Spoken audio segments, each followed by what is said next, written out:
Too busy today. And my grandmother's family. All right, should we get started?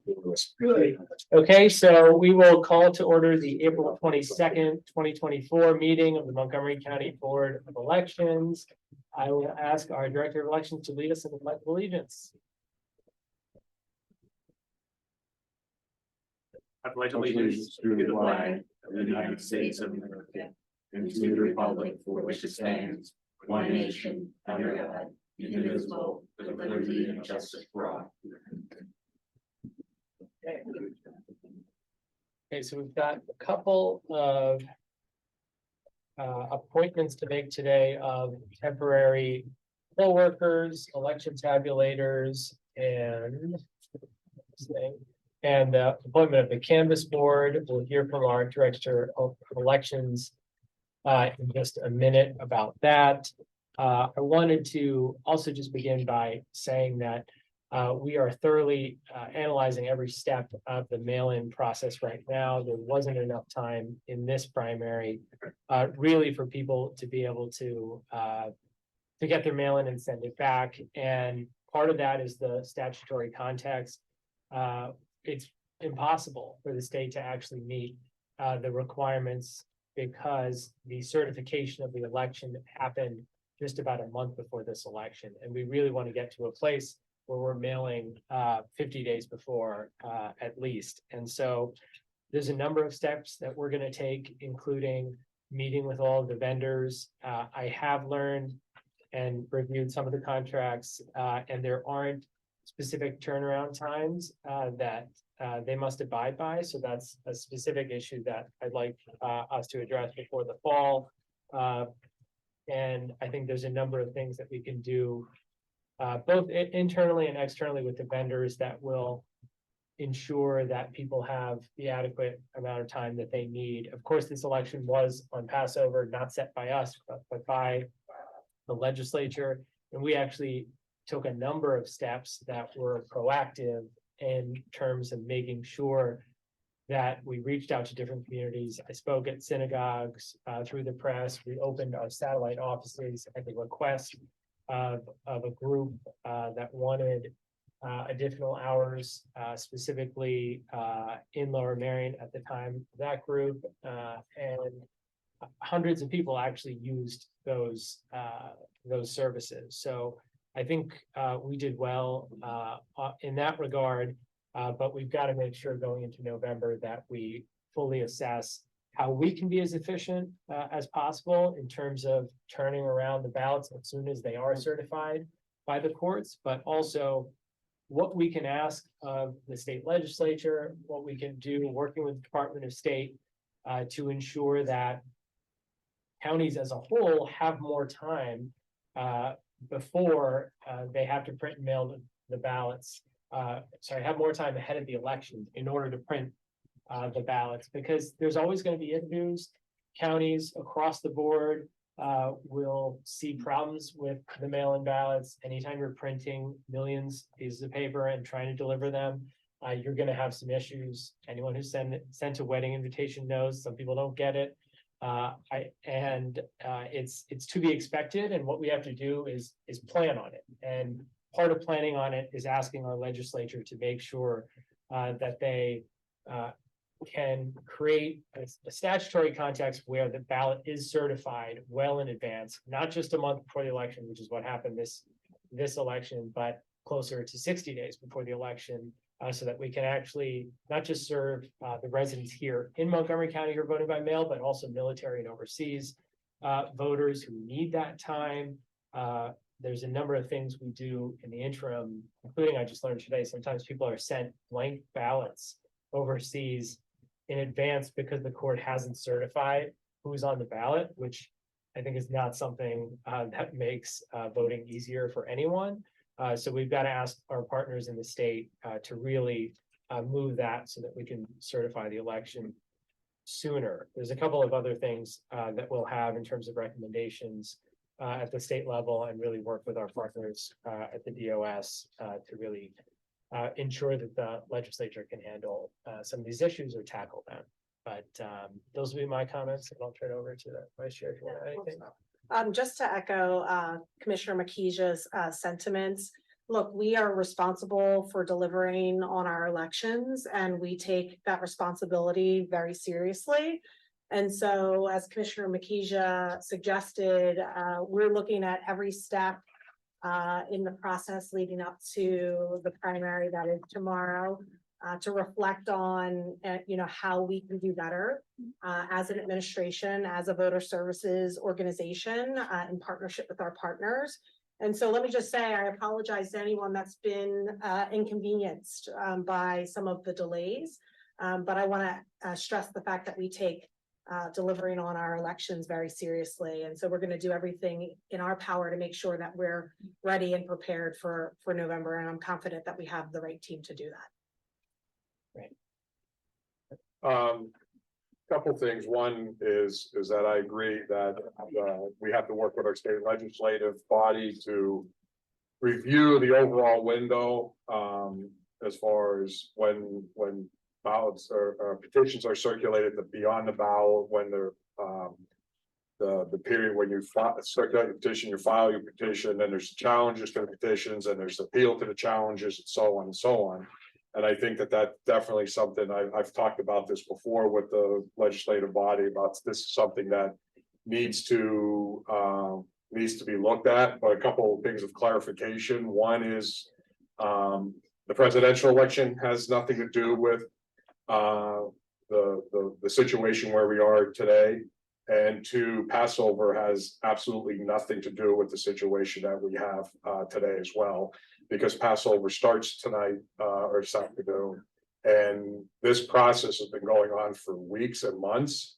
And some of the stuff that you mentioned about that we are looking at, doesn't include me. So I don't know what recommendations or things that we are going to be proposing.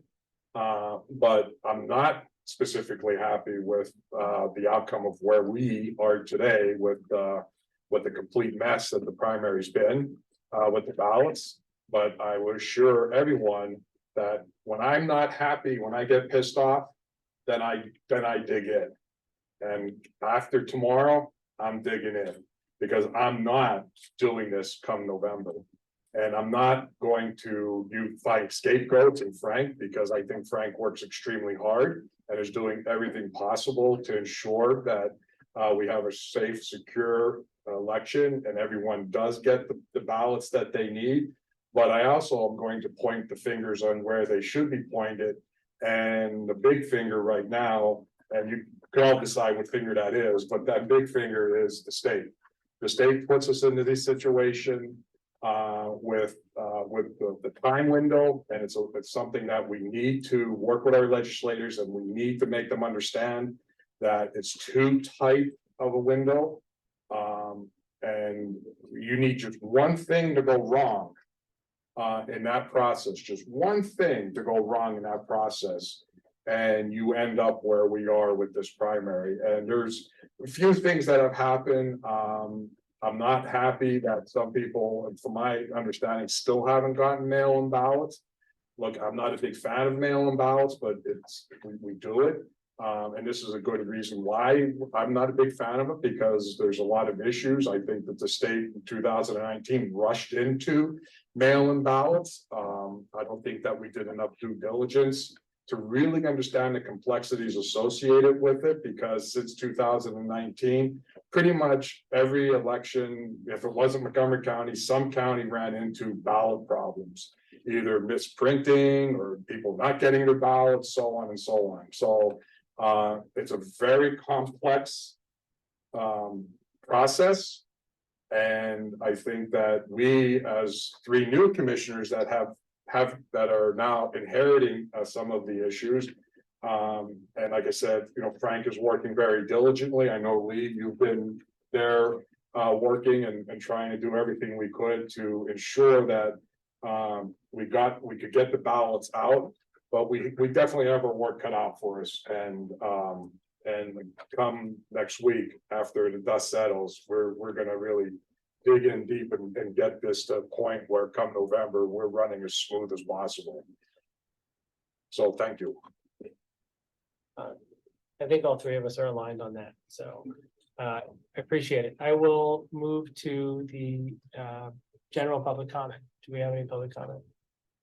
First up is Joe Rooney.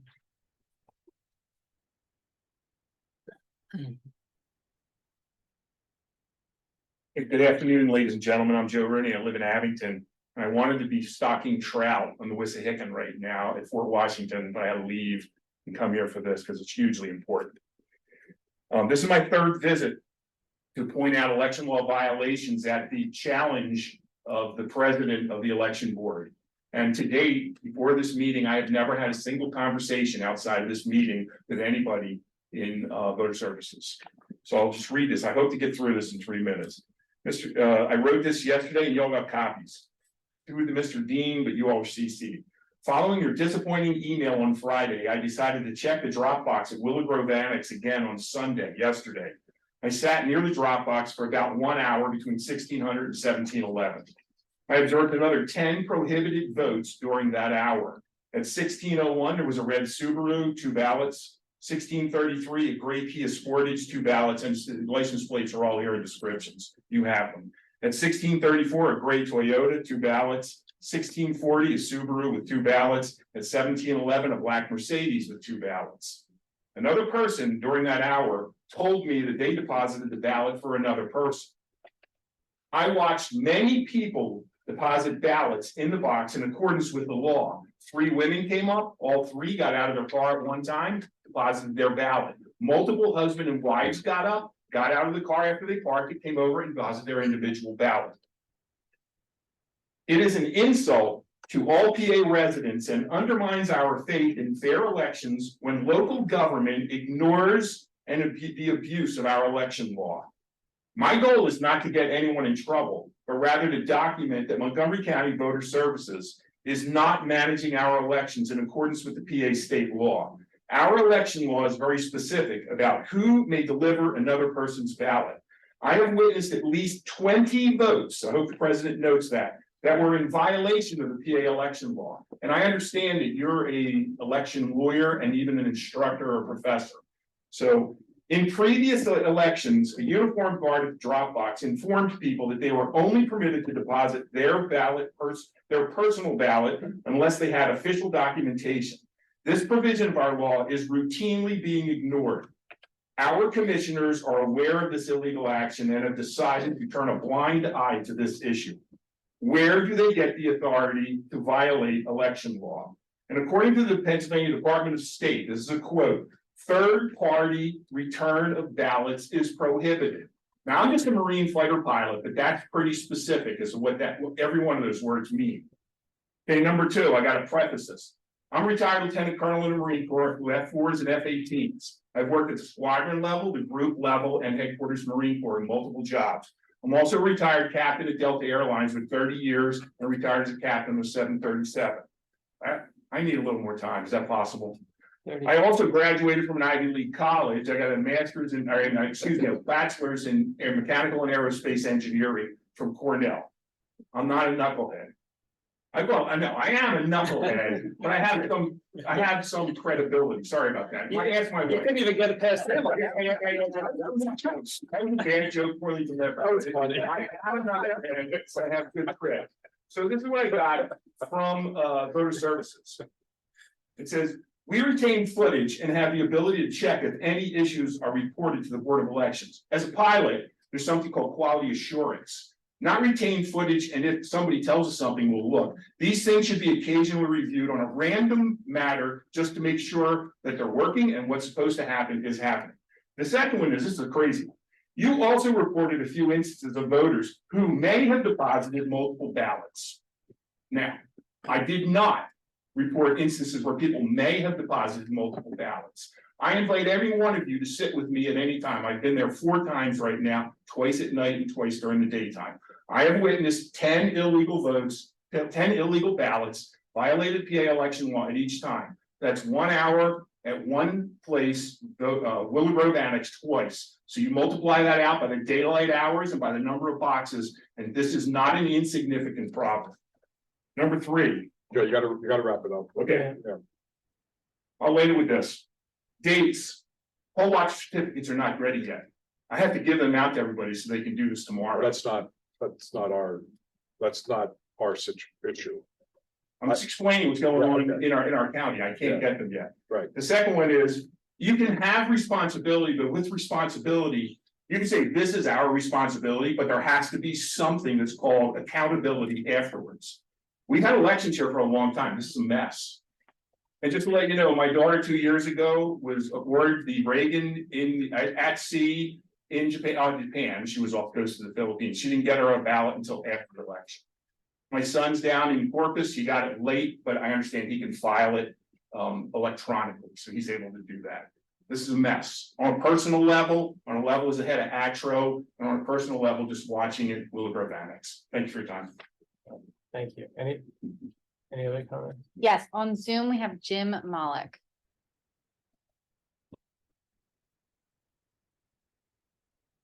Can you hear me okay? Hold on one second. Ooh, sorry. Can you hear me all right?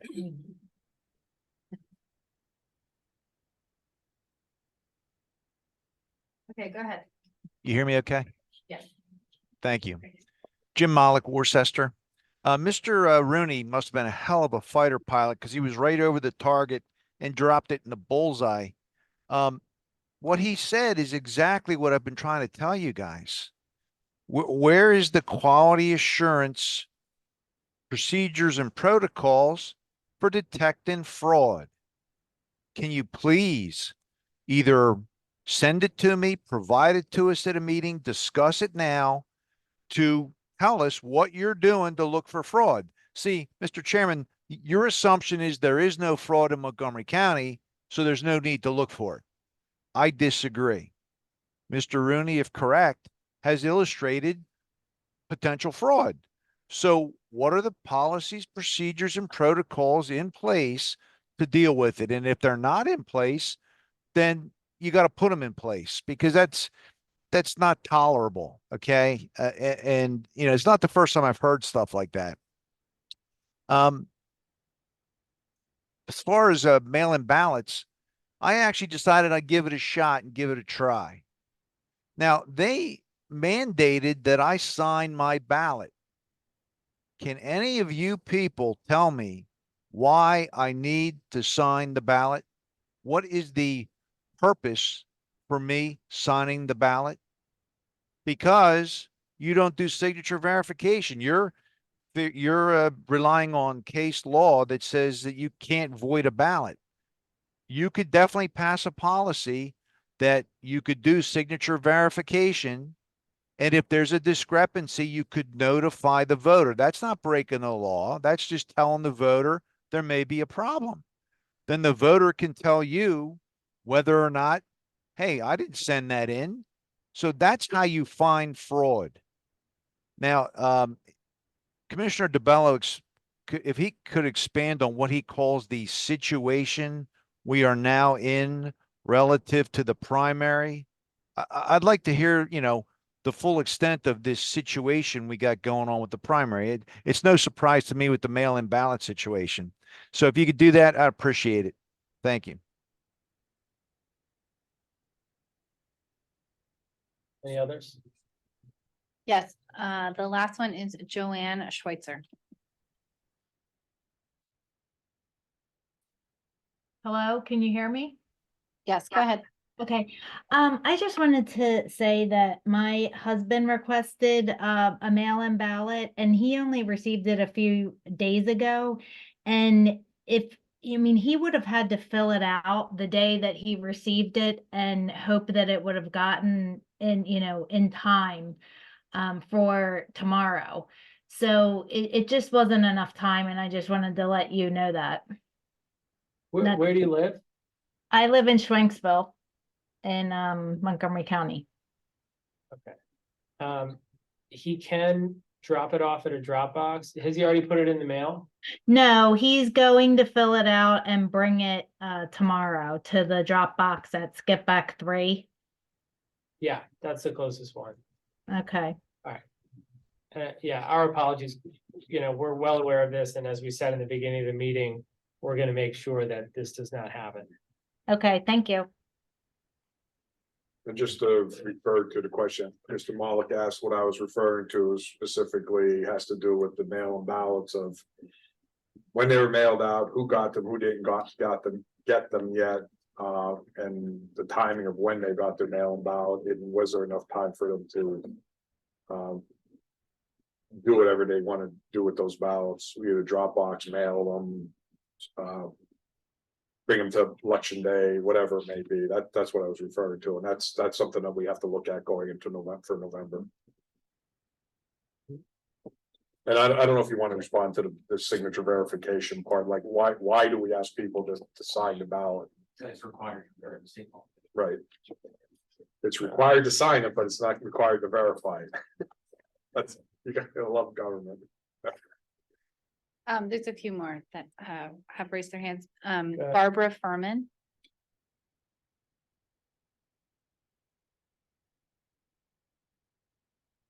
Hello. Go ahead, we can hear you. Okay. Barbara Furman, New Hanover.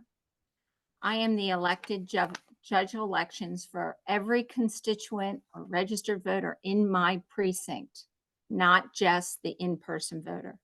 The in-person voter has 13 hours to cast their vote, and those results are known and reported to the county by 10 p.m. on election night. Results are posted. The mail-in ballots have become a months-long process with many, many variables and methods to water down the confidence of voters in the process.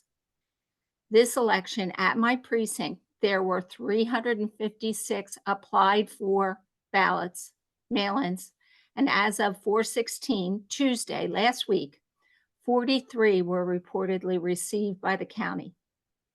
No update, and until today, I was not made aware by email of the current predicament created by the ballot's delay. Even on Tuesday, April 23rd and the 24th, we must know the final number of mail-in ballots cast.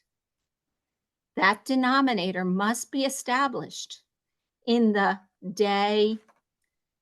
Now, in this case, you probably will receive some after 8 p.m. I don't know how you're going to handle that.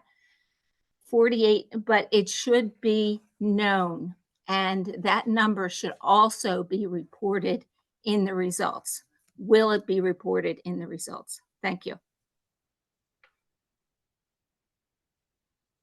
Up next is Winifred Hayes.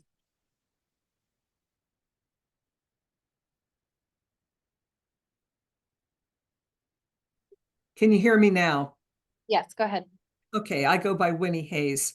I'd like to comment and enforce some of the comments that were made by Jim Mullock. Quality assurance is key to the integrity of our election process. And you can't have quality assurance if you don't have audits. You must have statistically valid randomization of sampling of the submission process for ballots. We must monitor the drop boxes. We must validate the accuracy of signatures. If we're going to have voting integrity, we've got to have audits of the process, or we won't have quality assurance. That's all I have to say. It's just time we started auditing the process. Thank you. And that is all for public comment. Okay, so that's all of our public comment. We can respond more in closing comments if you'd like to, but I will move to an approval of last meeting's minutes and the meeting prior. I'll make a motion to approve the March 21st, 2024 and April 2nd, 2024 minutes of the Montgomery County Election Board. Is there a second? I can second that. Seconded by Commissioner Winder. Is there any board comment? All in favor? Aye. Aye. Motion passes, minutes are approved. I'll ask our Director of Elections to come to the podium to request the appointment of temporary poll workers. Would you like to say anything? Yes. Good afternoon, Election Board. Section 2675 of the Election Code permits the Board of Elections to temporarily appoint qualified individuals to fill any vacancies occurring at any time in the 5 days preceding an election. There's a list attached to your agenda entitled Poll Worker Appointments for the 2024 primary election. We are requesting that the board move to appoint the individuals on this list to serve in the named election districts and the named positions for the 2024 primary election and for that election only. Okay, I'll make the motion as stated by our Director of Elections to appoint the individual's name set forward on the attached document titled Poll Worker Appointments for the 2024 primary election. Is there a second? Second. Seconded by Commissioner DeBello. Is there any board comment? All in favor?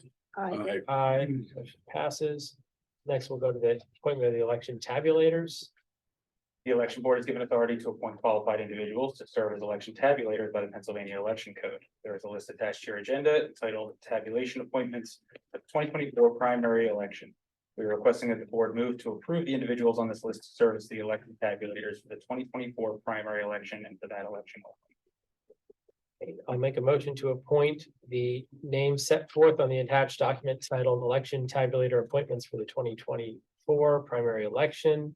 As stated by our Director of Elections. Is there a second? I'll second that. Any objections? Any board comment? So seconded by Commissioner Winder, all in favor? Aye. Aye. Aye, motion passes. And we'll move to the appointment of the canvas board.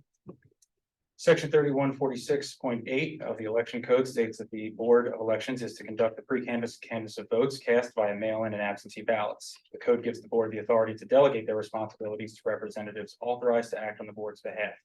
You have been provided a document titled Canvasser Appointments for the 2024 primary election. I am requesting the board vote to approve the people named on that list to serve on the absentee and mail-in canvass board for the 2024 primary election for the purpose of examining and making determinations as to what absentee and mail-in ballots may be counted. Okay, I'll make a motion to appoint the names set forth on the attached document titled Canvasser Appointments for the 2024 primary election as stated by our Director of Elections. Is there a second? I'll second that. Seconded by Commissioner Winder. Any board comment? I have a quick comment. Could you explain in the spreadsheet that you gave us of all the names, the non-county vendors list? Those are members of the public that assist us on election day. Their vendor is the title for how we pay them, not that they're like contracted. Oh, okay, so they're county residents, they're not county They're all employees. registered voters within the county. Okay, I just wanted to make sure the way I understood that. Got it. So we'll move to a vote. All in favor? Aye. Aye. Aye, motion passes. Okay, so moving to any closing comments. Can we start? Go ahead. You good? Yeah. You got anything? I just got one quick question. I mean, it's nothing that we could do, but one of the. Since I don't know when we're gonna have the next meeting, I don't know when scheduled, but I know that the last election board meeting, and I know I said to you after the primary, because you had a lot on your plate. But I do still want the sequence of events of the November 2023 of the general election. You remember that? Yes. But like, and I did say during that meeting that I was fine with after the primary because you had a lot going on. And then the second question, Lee, maybe this is more for you. But I'd like to know the legalities or specifics about if we want to live stream the videos of the drop boxes. Yes. We'll look into that. I'd like to know. Where was that yes from? That wasn't Robbie, was it? All right. Robbie went, yeah. Right, Robbie, did I catch that right?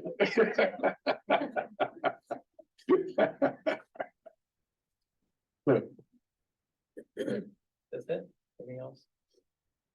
Yeah, I'll just make one comment in regard to drop boxes, which is that they are significantly more secure than postal boxes. There are about 600 USPS boxes around the county that are not monitored, that we don't have control over, that the Postal Service runs on their timeline, and residents use those as well, right? So the fact that we have these boxes monitored is also for the protection of the voters, to make sure that nobody steals any ballots, right? Nobody's walking off with the entire drop box. That's part of the reason that we have the footage, is to make sure that those ballots are protected, and that we make sure that that's something that people feel secure about. In regard to whether people are handling more than one ballot, the election code might state, for example, that it is improper for me to carry my spouse's ballot to a drop box, right? But and I think that's a little bit of a, I think most voters would say that that's not the most sensible policy, but Law, yeah, I mean, law. your spouse never asked you to take It's anything in the law. mail? I'm not saying, It's the law, even Governor Wolf. I know Governor Wolf is videotaped. He violated the law. House was Jim Kenny, as were many people. Right. But the point I want to make is not that the law should be something else or whatnot. The point is that it doesn't invalidate the ballot. So the ballot is not illegal, therefore. So that's the one correction I would make in terms of the statements. So if I or someone else carries their spouse's ballot, it doesn't invalidate their vote, right? There's a different concern at play, and it's not like we would suddenly decide to throw out people's votes because they carried their spouse's ballot to the drop box. Would you agree with that? I mean, if anyone else, John, do you want to say anything? Okay, he won't say anything. He won't say anything. But No. no, that's our closing comment. But as I would just state, our drop boxes are more secure than the 600 mailboxes that are around the county. They're more secure than, the thousands of mailboxes that are in each household, and no one is policing any of those things. So I feel confident that we are taking a number of steps to make sure that those ballots are protected, and people should be encouraged to use drop boxes, especially right now with the ballots being late, because we might have a situation where the USPS loses the tray of ballots, which happened, right? That just happened. And we lost several days, and those voters didn't get their ballots until Saturday, some of whom were observing the Sabbath at that time. So our message right now to people is to use the drop boxes, because that's how they're going to make sure that their votes get counted. So they should feel very secure about every one of those boxes. A good way around it is vote in person. If they can make it, and if they're not, observant Passover. Just keep in mind, if you use a mailbox to invoke some type of election fraud, Yeah, it's also a federal crime. So because I don't want people to think that, the federal mailboxes are like, go have at it, the mailboxes. If you do something associated to breaking election law and utilizing a US mailbox, that's a federal crime as well. So just want to put that out there so people understand the severity of if you do something misappropriately with mailboxes as well. anyone have any other comments? Nothing? Okay, all right, with that, I will motion to adjourn the April 22nd, 2024 meeting of the Montgomery County Election Board. Is there a second? Second. Seconded by Commissioner DeBello. Any comment? All in favor? Aye. Aye. What? Meeting is adjourned. Can I ask you one question? Sure.